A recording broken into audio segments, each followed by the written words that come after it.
America's Philistine president has had himself appointed head of one of our premier cultural institutions. He has cut funding and support to the arts, humanities, and education. And now he has announced a 100% tariff on films produced outside the U.S. Let that sink in for a minute. You can't put a price on creativity, but apparently you can put a tariff on it. Of course, this is unacceptable. All these attacks are unacceptable. And this isn't just an American problem. It's a global one. Unlike a film, we can't just all sit back and watch. We have to act, and we have to act now. Without violence, but with great passion and determination.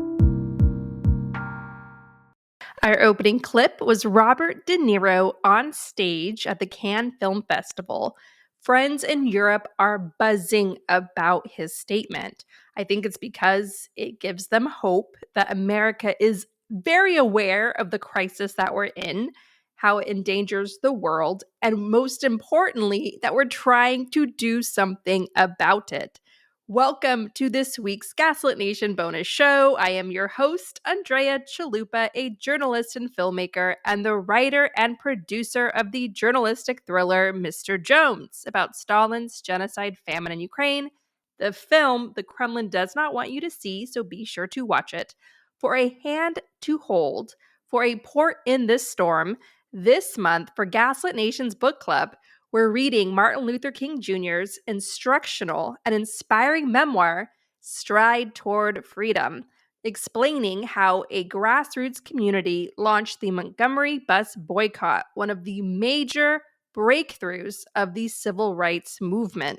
Stride Toward Freedom has opened the Gaslit Nation Action Guide since the beginning, because it teaches important self-management skills, as well as how to manage teams and work with others without losing yourself or your mind, especially given the dangers we're up against. We'll discuss Stride Toward Freedom at the Gaslit Nation Salon Monday, May 26th at 4 p.m. Eastern. Look for the Zoom link that Monday morning over Patreon. Until then, I'll see you at this coming Monday's salon where we'll process our rage and grief together and discuss what's happening in our corners of the world and share strategies to overcome the oligarchy in the White House. Now, you know about the Trump Tower meeting of June 2016, where Don Jr., Jared Kushner, and longtime Kremlin operative Paul Manafort met with Russian intelligence agents, including one I met at a party in Washington, D.C. right after the 2016 election, a story I shared in one of the very first episodes of Gaslit Nation, and I'll link to that in the show notes. In the infamous June 2016 Trump Tower meeting, it's believed that Trump and the Russians made a handshake deal because a few weeks later, WikiLeaks, acting as a Kremlin cutout, began to strategically leak hacked emails and documents from the DNC, stolen by teams of Russian hackers, in a politically motivated break-in far bigger than Watergate. And those leaked emails, all of it, was to drive a wedge between Hillary voters and Bernie voters right before their big convention. Yes, there's dumb things the DNC should not have done, and they got caught doing because of this leak. But the fact that this leak was done in such a way to divide and conquer, an age-old strategy of conquest, it worked. It worked. It gave the Trump campaign the edge they needed in that 2016 election. And if things had gone differently, if the Russians had never helped him, if Trump had to win on his own, we would be living in a very different world today with a very different Supreme Court. So, and you also know from listening to this week's Gaslit Nation that in September 2016, Trump, as a presidential candidate, defied U.S. laws and foreign policy to meet with Egyptian dictator el-Sisi at the sidelines of the UN General Assembly. And that, again, is September 2016. Trump would go on to get $10 million in cash from Egypt, and Egypt, once blacklisted by the U.S. due to el-Sisi leading a military coup, that overthrew the first democratically elected government of Egypt, suddenly got an Oval Office White House visit, and over $1 billion in U.S. weapons when before he was blacklisted. Not a bad return on an investment for Egypt. But did you know that sandwiched between those two illicit quid pro quo meetings was an August 2016 Trump Tower meeting featuring, once again, Don Jr., this time meeting with representatives for the Middle East, including one, George Nader, who would turn out to be a child sex offender. As Mueller investigated Russia illegally helping Trump come to power in 2016, there was a report out in the New York Times in 2018 worth revisiting on a Trump Tower meeting August 2016 between the Trump campaign and representatives of Arab dictatorships like Saudi Arabia, the UAE, and Qatar. In particular, George Nader, serving as an advisor to UAE Crown Prince Mohammed bin Zayed, and he would go on and get busted for child sex crimes, which he pled guilty to. And Joel Zamel, an Israeli specialized with online influence operations with his own Russian business ties, met with Don Jr. in Trump Tower August 2016, offering support from Saudi and Emirati leaders. And they're also promoting a covert social media campaign to help Trump win. Though Zamel's lawyer denied the influence campaign was carried out, a proposal existed involving thousands of fake online accounts. Legal concerns reportedly halted the project, but Nader and Zamel later provided Trump and his allies with a presentation on social media's role in helping Trump win the election, just like bot farms helped tip the scale in the ever so close Brexit vote. Nader, closely tied to UAE royalty, also visited Russia during the campaign and helped arrange a Seychelles meeting between Eric Prince, a Trump associate and brother of Betsy DeVos, a Trump mega donor in 2016, who of course would go on to be his education secretary, and a Russian financier linked to Putin. Meanwhile, Zamel's companies had worked for Russian oligarchs, including Oleg Deripaska and Dmitry Rybolovlev, both of whom had connections to Trump and his former campaign chairman, Paul Manafort.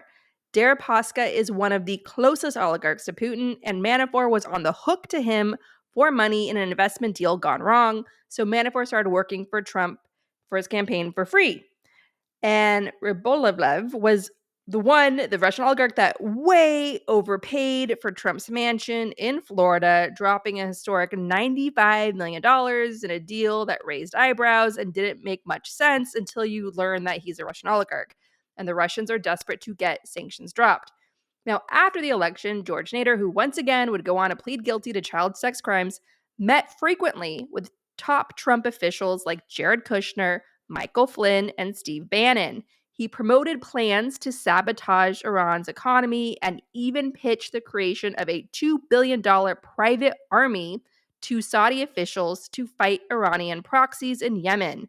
In regards to that, Trump just announced this week during his stop in Saudi Arabia that the U.S. will invest in building up Saudi Arabia's military. So it looks like everyone from way back in 2016, they're getting what they wanted. The story of this August 2016 Trump Tower meeting first broke in 2018 and reminds us, once again, that the Trumps joined forces with the global oligarchy from Russia to across the Middle East to come to power in 2016 and enrich themselves ever since. This week, the New York Times broke down the numbers of how much the Trumps have made since coming back to power. Just last month alone, the Trump family raked in $2 billion. I'll link to a gift article of that report in the show notes.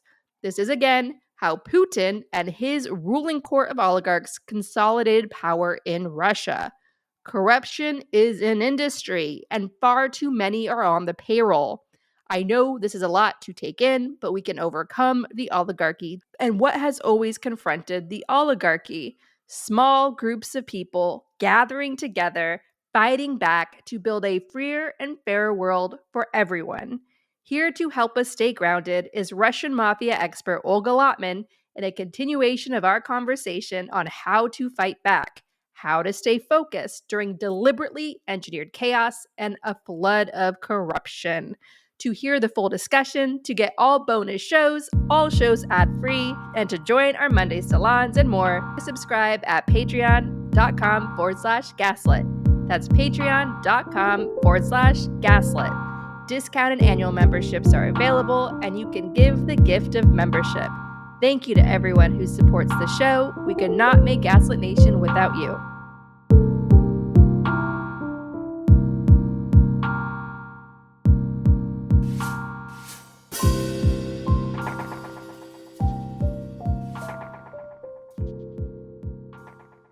So this just shows you again the corruption and the lack of actions being taken and the lack of urgency from everyone. I think that that's more mind-blowing to me than the corruption and the criminal acts is the lack of urgency by everyone.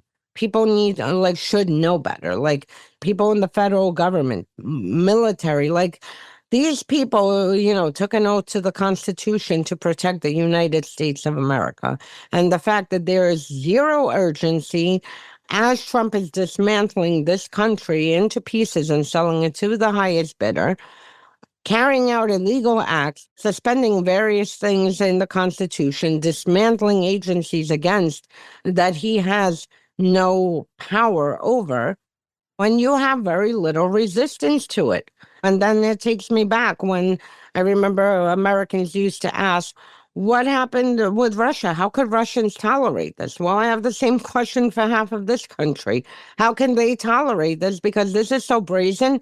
Even in Russia, you don't have this type of brazenness. I mean, they commit the crimes. They are the most corrupt regime. Putin is, rumored to be the wealthiest person from stealing all the state resources, but they don't carry themselves this publicly. Everything there is done with a veil over it. Here, there is no veil. It's being done publicly, at a fast speed, and it's like, go ahead, dare me, try to stop me.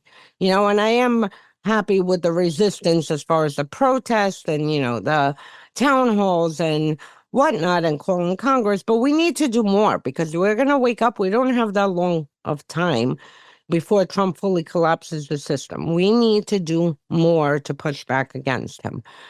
And I hope that all the federal workers who were purged and, and others wake up and say, like, this is serious. This is not a joke. We need to put pressure on the media also because the media continues whitewashing all of this, and they're focused on insanity instead of what really does matter. And the fact that, the media will not be able to operate the way they do in the coming year. Because, he will take control of the media. Every dictator takes control of the, information. He's already turning Voice of America into OAN. Yes, a historic institution that helped bring down the Iron Curtain. He's turning it into Fox News, One America Network, under Carrie Lake, who was too crazy for Arizona. Even worse, I'm actually writing an article I'm going to publish today. We now, the taxpayers, are paying for a newswire coming from on an official government site that looks identical to RT. This is what we're paying for. And it is propaganda central. Sitting and pushing all the propaganda. I mean, literally, the information space so far that he's creating is resembling everything that happened with Russia, while he weaponizes the agencies to open investigations into AP, into ABC, into, various NPR. So you have a very dangerous situation because you have a lot of media. They still can talk about Trump and criticize him. Give it a year. If this continues down this path, they won't even be able to criticize him. They're going to have to sit there and basically show fealty to the leader, completely self-censor, and not be able to report investigations. And I don't think they realize the severity of this.